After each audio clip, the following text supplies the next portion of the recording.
Privilégio para nós fazermos algumas reflexões em cima do Sermão da Montanha proferido por Jesus e que é conteúdo do Evangelho de Mateus. Um sermão absolutamente relevante, importante para a minha vida, para a sua vida, para a vida da igreja, para a vida do cristão, para a vida do adorador. Registrado no Evangelho de Mateus, que era um coletor de impostos, que escreve esse Evangelho naquilo que presencialmente viu na vida, no testemunho e no ensino de Jesus. O Evangelho de Mateus foi escrito provavelmente entre o ano 65 e 80 depois de Cristo. Nessa época, Herodes governava a Galileia, a Samaria, a Judéia, a Pérea e parte de Decápolis, um grande, enorme espaço onde exercia o seu império, o seu reinado, e a comunidade cristã se encontrava num momento muito difícil, numa encruzilhada, tendo que fazer uma decisão se continuaria a ser uma divisão, um aspecto apenas do judaísmo, ou se desligaria desta herança judaica e se tornaria com uma fé distinta, com uma espiritualidade distinta dessa herança do judaísmo. A comunidade que Mateus relata, ele mostra que a igreja vivia esse desafio, essa luta para assumir e ter uma identidade identificada com a vida e com o ensino de Jesus.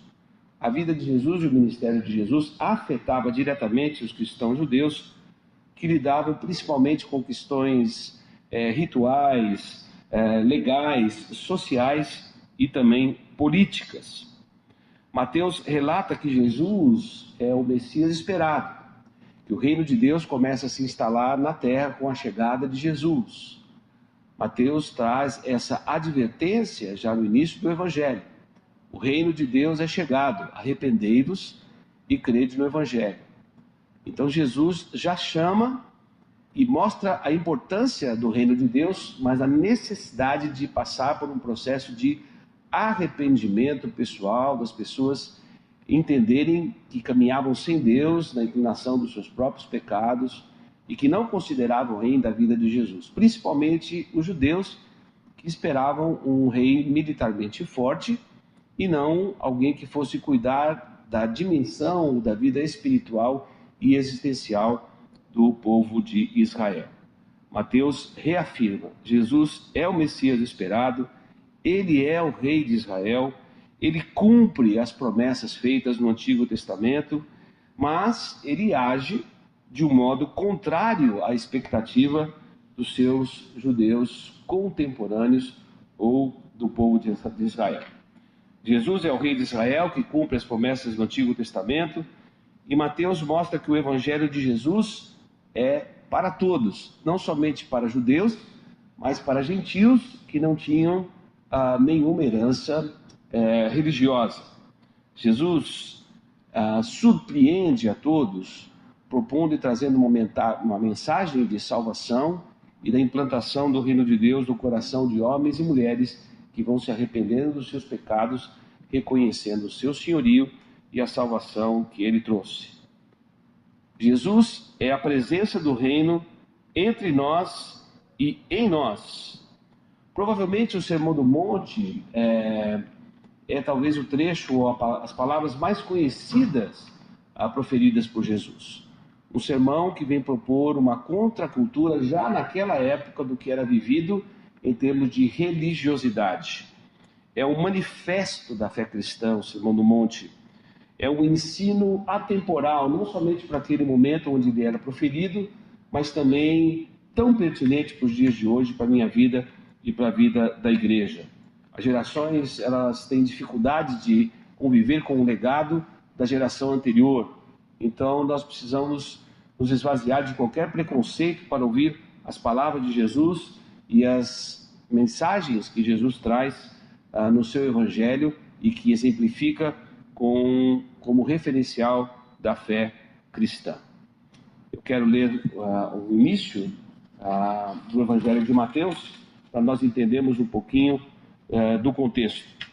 O nascimento de Jesus Cristo foi assim: Maria, sua mãe, estava comprometida a casar-se com José, mas antes de se unirem, ele achou grávida pelo Espírito Santo. José, seu marido, era um homem justo, não queria expô-la à desgraça.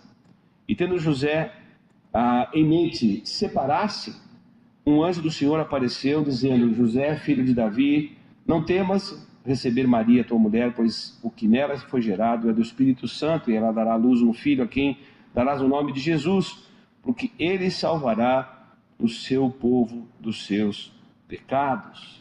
Importantíssimo, já no início do Evangelho, depois de Mateus citar toda a genealogia de Jesus, ele já mostra que a vinda de Jesus é fundamental para o perdão dos pecados, para um relacionamento pessoal com Deus, para uma reconciliação com Deus.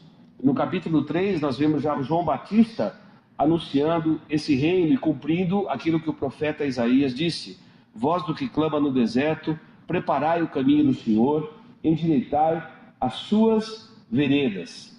E ele ia batizando no Jordão aqueles que iam confessando os seus pecados, cumprindo então já o propósito da vinda de Jesus, da implantação do reino de Deus e trazendo a sua salvação. Versículo 8 do capítulo 3, ele diz: produzir fruto próprio de arrependimento. Agora que vocês tiveram seus pecados perdoados e se arrependeram desses pecados, então agora vão nascer frutos que são dignos de arrependimento e que vão mostrar a importância, a obra, a amplitude, a necessidade do arrependimento dos pecados para um relacionamento pessoal com Jesus. Logo depois do batismo e da tentação de Jesus, que teve um ministério, grande parte do seu ministério na Galileia, reúne em separado os seus discípulos.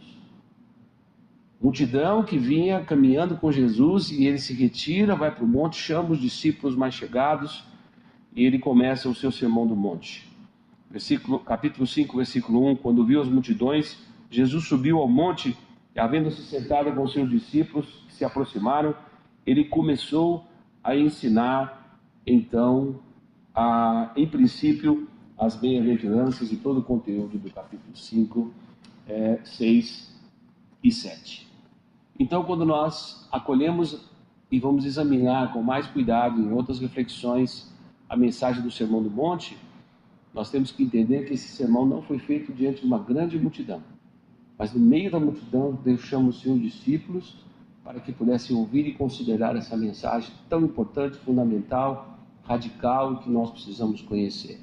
A pergunta que se levanta é: será que no meio da multidão que nós estamos hoje, na igreja local, com várias pessoas que congregam, que cantam, que adoram ao Senhor nos finais de semana, será que se Jesus viesse proferir uma mensagem, ele olharia para essa multidão e chamaria você como discípulo?